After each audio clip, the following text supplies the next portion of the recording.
Hello students. जैसे कि पिछले वीडियो लेक्चर के अंदर हमने सीखा था कि टेंस के कितने टाइप होते हैं, उसके अलग अलग जो टाइप हैं या अलग अलग उसके जो पार्ट हैं उनको किस तरीके से आइडेंटिफाई किया जाता है, यानी कि उनका आइडेंटिफिकेशन क्या होता है, उनकी पहचान क्या होती है। इट मीन्स अगर हिंदी का कोई सेंटेंस दिया गया है और हमको आइडेंटिफाई करना है कि वो कौन से टेंस का है, वो प्रेजेंट का है, पास्ट का है या फ्यूचर का है। प्रेजेंट का है तो उसका कौन सा पार्ट है, प्रेजेंट सिंपल है या प्रेजेंट परफेक्ट है या प्रेजेंट कंटिन्यूस है। तो इन सब चीज़ों के बारे में हमने पिछले वीडियो लेक्चर के अंदर सीखा था। आज का वीडियो लेक्चर शुरू करने से पहले मैं चाहूँगा कि जिन स्टूडेंट्स ने पिछला जो वीडियो लेक्चर था इंट्रोडक्शन ऑफ टेंस वो नहीं देखा है, तो पहले इसे शुरू करने से पहले वो एक बार ज़रूर उसे देखें ताकि उनको इस वीडियो लेक्चर को समझने में कोई भी परेशानी नहीं आए। So let's start. शुरू करते हैं प्रेजेंट टेंस से। That what is present tense, यानी कि प्रेजेंट टेंस क्या होता है। तो जैसा कि आप सभी जानते हैं, प्रेजेंट टेंस को हिंदी में वर्तमान काल कहा जाता है। जैसा कि हमने पिछले वीडियो लेक्चर के अंदर सीखा था कि हिंदी का कोई भी सेंटेंस जिसके आखिर में, जिसके लास्ट में हैं या हूँ शब्द का यूज़ हुआ होता है वो हमारा प्रेजेंट टेंस का सेंटेंस होता है। जैसे कि रमेश बाजार जाता है, सीता पत्र लिखती है, बच्चे बगीचे में क्रिकेट खेल रहे हैं, मैं घर आ चुका हूँ। इन सभी सेंटेंसेस के अंदर इनके आखिर में हैं या हूँ शब्द का प्रयोग किया गया है, तो ये सभी सेंटेंस होंगे प्रेजेंट टेंस के सेंटेंसेस। अब हमने ये तो आइडेंटिफाई कर लिया कि ये प्रेजेंट टेंस के सेंटेंस हैं। अब हमको ये देखना है कि किस तरीके से प्रेजेंट टेंस के जो 4 पार्ट होते हैं उनमें से ये सेंटेंसेस कौन से पार्ट के हैं, यानी कि ये सेंटेंसेस कौन से टेंस के हैं, यानी कि प्रेजेंट सिंपल का है या प्रेजेंट परफेक्ट का है या प्रेजेंट कंटिन्यूस का है या प्रेजेंट परफेक्ट कंटिन्यूस का है। तो हम देखते हैं प्रेजेंट सिंपल टेंस, यानी प्रेजेंट सिंपल टेंस का अगर कोई सेंटेंस है तो उसको कैसे आइडेंटिफाई किया जाता है। तो उसके लिए सबसे पहली चीज़ है कि उसका आइडेंटिफिकेशन, यानी कि उसकी पहचान क्या होती है, कैसे पहचाना जाए कि कोई भी सेंटेंस प्रेजेंट सिंपल टेंस का है या नहीं। तो हिंदी का कोई भी सेंटेंस जिसको पढ़ने पर हमको ये पता चलता है कि कोई भी कार्य या तो डेली होता है या हर महीने होता है, हर साल होता है, हर वीक होता है या फिर हर घंटे होता है, हर मिनट होता है, हर सेकंड होता है, तो इस प्रकार के सेंटेंसेस जो होंगे वो प्रेजेंट सिंपल टेंस के सेंटेंसेस कहलाते हैं। फॉर एग्जाम्पल, मैं ऑफिस में काम करता हूँ। इस सेंटेंस के एंड में करता हूँ यानी कि हूँ शब्द का यूज़ हुआ है, तो बेसिकली सबसे पहले तो ये प्रेजेंट टेंस का वाक्य हुआ या प्रेजेंट टेंस का सेंटेंस हुआ। दूसरी चीज़, मैं ऑफिस में काम करता हूँ। इस सेंटेंस से हमको ये पता चलता है कि मैं ऑफिस में अभी प्रेजेंट टाइम में वर्तमान में काम करता हूँ, मतलब डेली करता हूँ। तो बेसिकली ये हुआ हमारा प्रेजेंट सिंपल टेंस का सेंटेंस। ऐसे ही इसके और कई सेंटेंस हो सकते हैं, जैसे बच्चे बगीचे में क्रिकेट खेलते हैं आ गया तो ये प्रेजेंट टेंस का सेंटेंस हुआ। और बच्चे बगीचे में क्रिकेट खेलते हैं मतलब रोज खेलते हैं, कहने का मतलब ये अंडरस्टूड है कि हाँ रोज खेलते हैं या कभी कभी खेलते हैं या हर सप्ताह खेलते हैं। तो बेसिकली ये हुआ हमारा प्रेजेंट सिंपल टेंस का सेंटेंस। सो बेसिकली जो काम हम रोज करते हैं या कभी कभी करते हैं या हर महीने करते हैं, हर साल करते हैं, तो इस प्रकार के सेंटेंसेस प्रेजेंट सिंपल टेंस के सेंटेंसेस होते हैं। जैसे कि मैं हर सेकंड क्या करता हूँ, सांस लेता हूँ, मैं सांस लेता हूँ, तो ये भी क्या हुआ, प्रेजेंट सिंपल टेंस का सेंटेंस। अब हम बात करते हैं हेल्पिंग वर्ब की, यानी कि इस टेंस की हेल्पिंग वर्ब क्या होती है। तो इस टेंस की हेल्पिंग वर्ब होती है डू या फिर डस, या तो हम डू लगाते हैं या फिर डस। तो बेसिकली डू का यूज़ हमको कब करना है, जब हमारा सब्जेक्ट क्या हो, प्लूरल सब्जेक्ट हो, जैसे कि आई, वी, यू, दे, या फिर कोई भी अदर प्लूरल सब्जेक्ट हो सकता है जैसे कि बॉयज़, गर्ल्स, कार्स एट्सेट्रा। ऐसे ही डस का यूज़ करते हैं हम सिंगुलर सब्जेक्ट के साथ में, जैसे कि ही, शी, इट, या फिर किसी भी पर्सन का नेम, यानी कि अगर कोई सिंगुलर सब्जेक्ट है तो उसके साथ में हम डस का यूज़ करते हैं। नेक्स्ट हम बात करते हैं इस टेंस की मेन वर्ब की, यानी कि इस टेंस में कौन सी मेन वर्ब का यूज़ करते हैं। तो हम इसमें यूज़ करते हैं वर्ब की फर्स्ट फॉर्म का यूज़। अब बात करते हैं इसके फॉर्मूले की, यानी कि जब हमको हिंदी का कोई भी सेंटेंस है और उसको इंग्लिश में ट्रांसलेट करना है तो उसके लिए हम क्या फॉर्मूला यूज़ करेंगे। तो बेसिकली सबसे पहले हम लगाते हैं सब्जेक्ट, फिर हेल्पिंग वर्ब, फिर मेन वर्ब, फिर ऑब्जेक्ट। जैसा कि आप फॉर्मूला में देख सकते हैं, सबसे पहले सब्जेक्ट का यूज़ होता है, उसके बाद लगाते हैं हेल्पिंग वर्ब, फिर मेन वर्ब और फिर ऑब्जेक्ट। तो चलिए अब हम एक एग्जाम्पल देखते हैं। राम स्कूल जाता है, तो अब हम इसको ट्रांसलेट करेंगे हिंदी टू इंग्लिश। तो सबसे पहले हमारा काम होता है टेंस का आइडेंटिफिकेशन करना। तो बेसिकली यहाँ तो ये बेसिकली प्रेजेंट सिंपल टेंस का ही सेंटेंस है, पर फिर भी अगर हमको आइडेंटिफिकेशन करना है तो हम क्या प्रोसेस यूज़ करेंगे। फर्स्ट ऑफ ऑल हम देखेंगे कि हिंदी का कोई भी सेंटेंस जिसके एंड में है या हूँ शब्द का यूज़ होता है, जैसे यहाँ पर राम स्कूल जाता है, यहाँ पर है शब्द आ रहा है, इसका मतलब कि हुआ प्रेजेंट टेंस का सेंटेंस। और राम स्कूल जाता है, इससे हमको ये पता चल रहा है कि ये काम रोज़ होता है। तो बेसिकली ये हुआ हमारा प्रेजेंट सिंपल टेंस का सेंटेंस। अब हम बात करते हैं सबसे पहले इसमें क्रिया काय की हो रही है, यानी कि इसमें वर्ब क्या हो रही है, एक्शन क्या हो रही है। राम स्कूल जाता है, इससे हमें पता चल रहा है कि क्रिया काय की हो रही है, जाने की क्रिया। और जो क्रिया करता है वही क्या होता है, सब्जेक्ट। तो बेसिकली इसमें जाने की क्रिया जो है या जाने का काम जो है वो कौन कर रहा है, राम। तो यहाँ पर हमारा सब्जेक्ट क्या होगा, राम। सो फॉर्मूले के अकॉर्डिंग सबसे पहले हमको क्या लगाना होता है, सब्जेक्ट। तो हम सबसे पहले क्या लिखेंगे, हमारा सब्जेक्ट। सब्जेक्ट क्या है हमारा, राम, क्योंकि जाने की जो क्रिया है वो कौन कर रहा है, राम। तो वो ही हमारा हुआ सब्जेक्ट। तो सबसे पहले हमने लगाया राम। फिर हमको लगाना है हेल्पिंग वर्ब। तो बेसिकली सिंगुलर सब्जेक्ट के साथ में हम डज का यूज़ करते हैं। तो यहाँ पर राम जो है हमारा सिंगुलर सब्जेक्ट है, यानी कि एक वचन है, तो हमने यहाँ पर लगाया डज। नेक्स्ट चीज़ हमको लगानी है मेन वर्ब। तो इस टेंस की मेन वर्ब क्या होती है, वर्ब की फर्स्ट फॉर्म। इसमें क्रिया काहे की हो रही है, जाने की। जाने को क्या बोला जाता है, गो, और गो की फर्स्ट फॉर्म गो होती है। तो बेसिकली यहाँ पर मेन वर्ब हम लगाएंगे गो। राम डज गो, यानी कि राम जाता है, कहाँ जाता है, स्कूल। तो हम लगाएंगे टू स्कूल। तो हमारा सेंटेंस बन गया Ram does go to school, यानी कि राम स्कूल जाता है। लेकिन बेसिकली जब हम अफर्मेटिव सेंटेंस बनाएंगे इसका, तो प्रेजेंट सिंपल टेंस का रूल ये है कि अफर्मेटिव सेंटेंस में हेल्पिंग वर्ब जो है डू या फिर डस, वो वर्ब की फर्स्ट फॉर्म के साथ में आती है। यानी कि हमको डू या डस को वर्ब की फर्स्ट फॉर्म जो है हमारी गो, उसके साथ में मिक्स करना पड़ेगा। अगर सेंटेंस में हमारी हेल्पिंग वर्ब डज है तो वो वर्ब की फर्स्ट फॉर्म के साथ में मिलकर के वर्ब की फर्स्ट फॉर्म प्लस एस या ई एस में बदल जाती है। जैसे यहाँ पर डज जो है वो गो के साथ लग करके गोज हो गया। तो यहाँ पर जो है हमारा सेंटेंस अफर्मेटिव का बनेगा राम गोज टू स्कूल। ऐसे ही अगर हमारी हेल्पिंग वर्ब डू होती है तो वो जब वर्ब की फर्स्ट फॉर्म के साथ में अटैच होती है तो बेसिकली वो वर्ब की फर्स्ट फॉर्म ही रहती है, वहाँ पर एस या ई एस नहीं लगाया जाता है। तो ये सबसे इंपॉर्टेंट चीज़ है ध्यान में रखने वाली, कि जब भी हम प्रेजेंट सिंपल का अफर्मेटिव सेंटेंस बनाते हैं तो हमको हेल्पिंग वर्ब हमेशा वर्ब की फर्स्ट फॉर्म के साथ में मिक्स करनी होती है। अगर हमारी हेल्पिंग वर्ब डज है तो अफर्मेटिव बनाते टाइम पे हम क्या करेंगे कि जो डज है हमारी हेल्पिंग वर्ब उसको वर्ब की फर्स्ट फॉर्म के साथ में लगा देंगे, यानी कि अब वो हो जाएगा वर्ब की फर्स्ट फॉर्म के साथ में एस या ई एस। जैसे कि यहाँ पर गो है अब, और हेल्पिंग वर्ब हमारी थी डज, तो डज को गो के साथ में अटैच कर दिया, तो हमारी जो वर्ब है वो क्या बन गई अब, गोज, यानी वर्ब की फर्स्ट फॉर्म के साथ में हम पीछे लगाएंगे एस या फिर ई एस। कब, जब हमारी हेल्पिंग वर्ब क्या हो, डज। अगर हमारी हेल्पिंग वर्ब डू है तो अफर्मेटिव सेंटेंस बनाते टाइम पे डू जो है वर्ब की फर्स्ट फॉर्म के साथ में अटैच होगा, लेकिन सिर्फ वर्ब की फर्स्ट फॉर्म ही रहेगी, यानी कि पीछे एस या ई एस का यूज़ नहीं किया जाता है, डायरेक्टली वर्ब की फर्स्ट फॉर्म ही लगाई जाती है। सो हमारा सेंटेंस हुआ राम गोज टू स्कूल, यानी कि राम स्कूल जाता है। अब हमको बनाना है इसका नेगेटिव। तो नेगेटिव बनाने के लिए रूल होता है कि हमको हमेशा नॉट का यूज़ करना होता है। तो नॉट का यूज़ कहाँ पर किया जाता है, हेल्पिंग वर्ब के बाद में। तो यहाँ पर इस सेंटेंस में हमारी हेल्पिंग वर्ब है डज, तो हम डज के बाद में नॉट का यूज़ करेंगे। तो हमारा सेंटेंस होगा Ram does not go to school, यानी कि राम स्कूल नहीं जाता है। ऐसे ही नेक्स्ट है इंटेरोगेटिव। इंटेरोगेटिव मतलब कि प्रश्नवाचक, यानी कि हमको अब कौन सा सेंटेंस बनाना है, प्रश्नवाचक वाक्य, यानी कि इंटेरोगेटिव सेंटेंस। तो इंटेरोगेटिव सेंटेंस बनाते समय हम हेल्पिंग वर्ब को सब्जेक्ट से जस्ट पहले लगाते हैं। तो रूल क्या है हमारा कि अगर हमको इंटेरोगेटिव बनाना है तो हेल्पिंग वर्ब को उठाकर सब्जेक्ट से जस्ट पहले प्लेस किया जाता है। तो हमारा सेंटेंस बनेगा does Ram go to school, और एंड में हम लगाएंगे क्वेश्चन मार्क।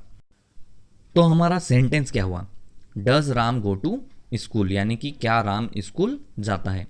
ऐसे ही हमको बनाना है इंटेरोगेटिव नेगेटिव, यानी कि जो इंटेरोगेटिव है उसी को हम नेगेटिव बनाएंगे, और नेगेटिव बनाने के लिए क्या यूज़ करते हैं, नॉट। ठीक है, तो हमारा इंटेरोगेटिव नेगेटिव सेंटेंस क्या बनेगा, does Ram not go to school, यानी कि क्या राम स्कूल नहीं जाता है। तो हमने सीखा कि किस तरीके से हिंदी के सेंटेंस को किस तरीके से इंग्लिश में ट्रांसलेट किया जाता है, और किस तरीके से अफर्मेटिव नेगेटिव इंटेरोगेटिव और इंटेरोगेटिव नेगेटिव सेंटेंस बनाए जाते हैं। यहाँ पर ध्यान में रखने वाली चीज़ ये है कि जब भी नेगेटिव सेंटेंस बनाया जाता है तो रूल क्या है, in negative sentences not always comes after helping verb, यानी कि नेगेटिव सेंटेंस के अंदर नॉट हमेशा हेल्पिंग वर्ब के बाद में यूज़ होता है। और सेकंड रूल क्या है, in interrogative sentences helping verb comes before subject, यानी कि इंटेरोगेटिव सेंटेंसेस में हेल्पिंग वर्ब सब्जेक्ट से पहले आती है। नेक्स्ट टेंस है हमारा प्रेजेंट कंटिन्यूस टेंस। इस टेंस का आइडेंटिफिकेशन, यानी इस टेंस की पहचान क्या होती है, कोई भी कार्य का जारी रहना। जैसे बच्चे बगीचे में क्रिकेट खेल रहे हैं, तो हैं हुआ हमारा प्रेजेंट टेंस का सेंटेंस, और खेल रहे हैं यानी कि ये काम अभी प्रेजेंट टाइम में चल रहा है, तो ये हुआ हमारा प्रेजेंट कंटिन्यूस टेंस। ऐसे ही इसकी हेल्पिंग वर्ब जो होती है वो होती है इज़ एम आर, यानी कि इज़ का यूज़ हम करते हैं सिंगुलर सब्जेक्ट के साथ में, एम का यूज़ करते हैं आई के साथ में, आर का यूज़ करते हैं प्लूरल सब्जेक्ट के साथ में। नेक्स्ट चीज़ हम देखते हैं इसकी मेन वर्ब। मेन वर्ब क्या होती है इस टेंस की, वर्ब की फर्स्ट फॉर्म प्लस आईएनजी। इस टेंस का फॉर्मूला भी वही है, subject plus helping verb plus main verb plus object, यानी सबसे पहले सब्जेक्ट लगाना है, फिर हेल्पिंग वर्ब, फिर मेन वर्ब और फिर ऑब्जेक्ट। अब हम इसका एग्जाम्पल देखते हैं। बच्चे बगीचे में क्रिकेट खेल रहे हैं। सेंटेंस सिंपल है, हैं शब्द का यूज़ हुआ है आखिर में, इसका मतलब कि प्रेजेंट टेंस, और खेल रहे हैं यानी कि ये काम अभी चल रहा है, तो ये हुआ प्रेजेंट कंटिन्यूस टेंस। बच्चे बगीचे में क्रिकेट खेल रहे हैं, तो इस सेंटेंस में क्रिया काय की हो रही है, खेलने की, और खेलने का काम कौन कर रहा है, बच्चे। तो हमारा सब्जेक्ट क्या हुआ, बच्चे यानी कि चिल्ड्रन। तो सबसे पहले हम लगाएंगे सब्जेक्ट, तो सब्जेक्ट क्या हुआ हमारा, चिल्ड्रन। हेल्पिंग वर्ब इस टेंस की क्या है, इज एम आर, और प्लूरल अगर सब्जेक्ट है, जैसे कि यहाँ पर चिल्ड्रन, ये क्या है, प्लूरल सब्जेक्ट है, बच्चे यानी कई सारे बच्चे, तो ये प्लूरल सब्जेक्ट हुआ। तो यहाँ पर हेल्पिंग वर्ब काय का यूज़ करेंगे हम, इज एम आर में से आर का, क्योंकि आर किसके साथ में लगाते हैं, प्लूरल सब्जेक्ट के साथ में। नेक्स्ट चीज़ हम लगाएंगे मेन वर्ब, और मेन वर्ब क्या होती है इस टेंस की, वर्ब की फर्स्ट फॉर्म प्लस आईएनजी। यहाँ पर क्रिया काय की हो रही है, खेलने की। खेलने को क्या कहा जाता है, प्ले। तो प्ले की फर्स्ट फॉर्म क्या होती है, प्ले, और उसके साथ में हम लगाएंगे आईएनजी। तो हमारा सेंटेंस हो जाएगा children are playing cricket. It means बच्चे क्रिकेट खेल रहे हैं। कहाँ खेल रहे हैं, गार्डन में, यानी कि बगीचे में, तो इन द गार्डन। तो अब सेंटेंस हो गया children are playing cricket in the garden. अब हमको बनाना है नेगेटिव। नेगेटिव का रूल हमको पता है, क्या करते हैं, नॉट लगाया जाता है। नॉट कहाँ पर लगाते हैं, हेल्पिंग वर्ब के बाद में। तो यहाँ पर हमारी हेल्पिंग वर्ब क्या है, आर, तो आर के बाद में हम क्या लगा देंगे, नॉट। तो सेंटेंस क्या हो जाएगा, children are not playing cricket in the garden, यानी कि बच्चे बगीचे में क्रिकेट नहीं खेल रहे हैं। नेक्स्ट चीज़ है इंटेरोगेटिव। इंटेरोगेटिव सेंटेंस बनाने के लिए क्या किया जाता है, हेल्पिंग वर्ब को उठा करके सब्जेक्ट से पहले प्लेस कर दिया जाता है। तो सेंटेंस क्या हो जाएगा हमारा, are children playing cricket in the garden, यानी कि क्या बच्चे बगीचे में क्रिकेट खेल रहे हैं। इस सेंटेंस में हमने इंटेरोगेटिव बनाने के लिए क्या करा, आर को उठा करके कहाँ लगा दिया, सब्जेक्ट से पहले। सब्जेक्ट क्या था हमारा, चिल्ड्रन, तो उससे जस्ट पहले हमने क्या लगा दिया, हेल्पिंग वर्ब आर। नेक्स्ट हम देखते हैं इंटेरोगेटिव नेगेटिव। इंटेरोगेटिव नेगेटिव बनाने के लिए क्या किया जाता है कि इंटेरोगेटिव को ही नेगेटिव में चेंज कर देते हैं, यानी कि उसमें क्या और लगा देते हैं हम, नॉट। तो हमारा सेंटेंस क्या बन जाता है, are children not playing cricket in the garden, यानी कि क्या बच्चे बगीचे में क्रिकेट नहीं खेल रहे हैं। नेक्स्ट टेंस है हमारा present perfect tense. Present perfect tense का आइडेंटिफिकेशन क्या होता है, यानी इसकी पहचान क्या होती है, कार्य का पूरा होना, यानी कि कोई भी कार्य अगर पूरा हो गया अभी प्रेजेंट टाइम में, तो वो होगा हमारा प्रेजेंट परफेक्ट टेंस। इस टेंस की हेल्पिंग वर्ब होती है हैज़ या फिर हैव। हैज़ का यूज़ किया जाता है सिंगुलर सब्जेक्ट के साथ में, जैसे कि ही, शी, इट या फिर नेम, यानी किसी भी व्यक्ति के नेम के साथ में, या प्लेस के नेम के साथ में, या थिंग के नेम के साथ में।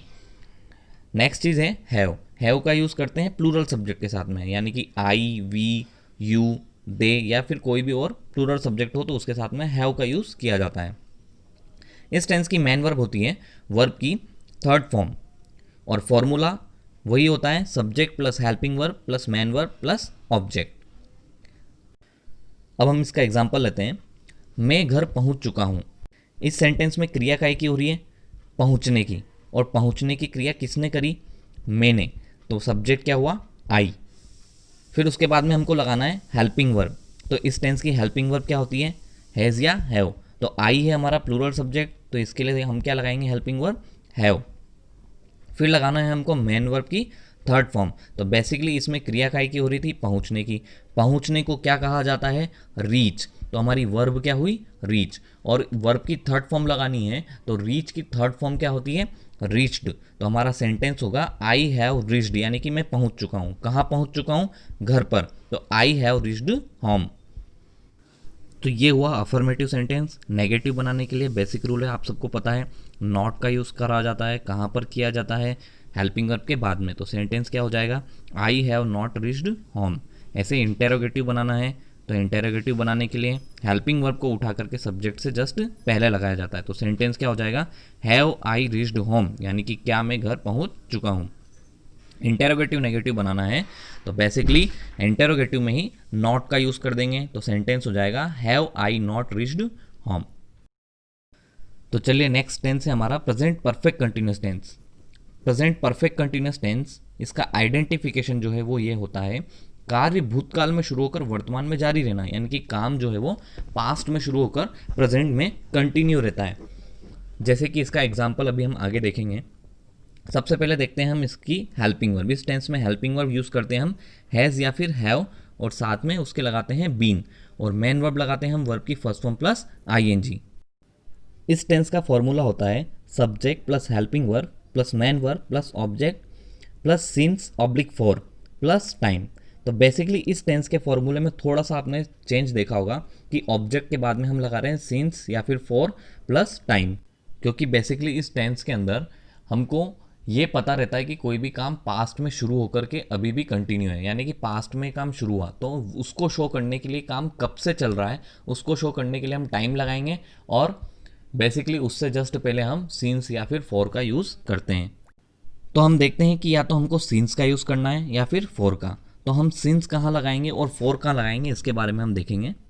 सीन्स का use basically point of time के लिए किया जाता है, यानी कि कोई भी एक फिक्स टाइम है कि इस टाइम से काम स्टार्ट हुआ और अभी भी कंटिन्यू है, तो उसके लिए हम सीन्स का यूज़ करते हैं। जैसे कि 2 बजे से, यानी कि ये काम 2 बजे से शुरू हुआ और अभी भी कंटिन्यू है, या फिर ये काम 4 बजे से शुरू हुआ और अभी भी कंटिन्यू है, या फिर ये काम सन 2000 में शुरू हुआ और अभी भी कंटिन्यू है। तो इस तरीके से ऐसा पॉइंट ऑफ टाइम हो तो हम सीन्स का यूज़ करते हैं। ऐसे ही फॉर का यूज़ करते हैं हम पीरियड ऑफ टाइम के लिए, यानी कि कोई एक period of time. Period of time का मतलब होता है समयावधि। समयावधि का मतलब हुआ समय की एक अवधि। जैसे कि 10 साल से, यानी कि ये काम 10 साल से चल रहा है, या 10 घंटे से, यानी कि ये काम 10 घंटे से चल रहा है, या ये काम 3 घंटे से चल रहा है, या ये काम 4 महीनों से चल रहा है। तो ऐसा पीरियड ऑफ टाइम, यानी कि एक समय की अवधि हमको मालूम पड़ रही है, तो वो होता है पीरियड ऑफ टाइम, यानी कि हमको क्या लगाना है, फिर फॉर का यूज़ करना है। इसे हम एक सिंपल से एग्जांपल से समझ सकते हैं। मैं 2 घंटे से पढ़ाई कर रहा हूँ। 2 घंटे से पढ़ाई कर रहा हूँ, यानी कि एक पीरियड ऑफ टाइम दिया है, 2 घंटे का टाइम, पीरियड ऑफ टाइम 2 घंटे का। तो वो बेसिकली हमको क्या यूज़ करना है वहाँ पर, टाइम से पहले फॉर का। और 2 बजे से पढ़ाई कर रहा हूँ, 2 बजे क्या हो गया, एक फिक्स पॉइंट ऑफ टाइम हो गया, तो यहाँ पर हमको यूज़ करना है सिंस का। अब हमारा एग्जाम्पल है, राहुल 2 महीने से जयपुर में रह रहा है। तो बेसिकली ये हुआ प्रेजेंट परफेक्ट कंटिन्यूस टेंस का सेंटेंस। इसके अंदर क्रिया हो रही है रहने की, और रहने की क्रिया कौन कर रहा है, राहुल। तो हमारा सब्जेक्ट क्या हुआ, राहुल। उसके बाद में हमको हेल्पिंग वर्ब लगानी है हैज़ या फिर हैव बीन। तो हम यहाँ पर बेसिकली हैज़ का यूज़ करेंगे, क्योंकि राहुल सिंगुलर सब्जेक्ट है, तो हैज़ बीन लगाएंगे। फिर मेन वर्ब लगानी है वर्ब की फर्स्ट फॉर्म प्लस आईएनजी। तो यहाँ पर हम लगाएंगे living. Rahul has been living, यानी कि राहुल रह रहा है। कहाँ रह रहा है, जयपुर में, तो इन जयपुर। कब से रह रहा है, 2 महीने से। तो बेसिकली यहाँ पर 2 मंथ्स, यानी कि ये जो टाइम है इससे पहले हम लगाएंगे 4, क्योंकि ये पीरियड ऑफ टाइम है, यानी कि 2 महीने की एक अवधि है, यानी कि एक पीरियड है। तो ये क्या हो गया, पीरियड ऑफ टाइम। तो इसके लिए हम क्या लगाएंगे, फॉर 2 मंथ्स। इसी के नेगेटिव सेंटेंस में हम यूज़ करेंगे नॉट का। तो सेंटेंस हो जाएगा Rahul has not been living in Jaipur for 2 months. ऐसे ही इंटेरोगेटिव में हेल्पिंग वर्ब को सब्जेक्ट से पहले लगा देंगे, तो सेंटेंस हो जाएगा has Rahul been living in Jaipur for 2 months, और फिर क्वेश्चन मार्क। और इंटेरोगेटिव नेगेटिव में हम जो इंटेरोगेटिव सेंटेंस है उसी में नॉट का यूज़ कर देंगे। तो सेंटेंस हो जाएगा has Rahul not been living in Jaipur for 2 months.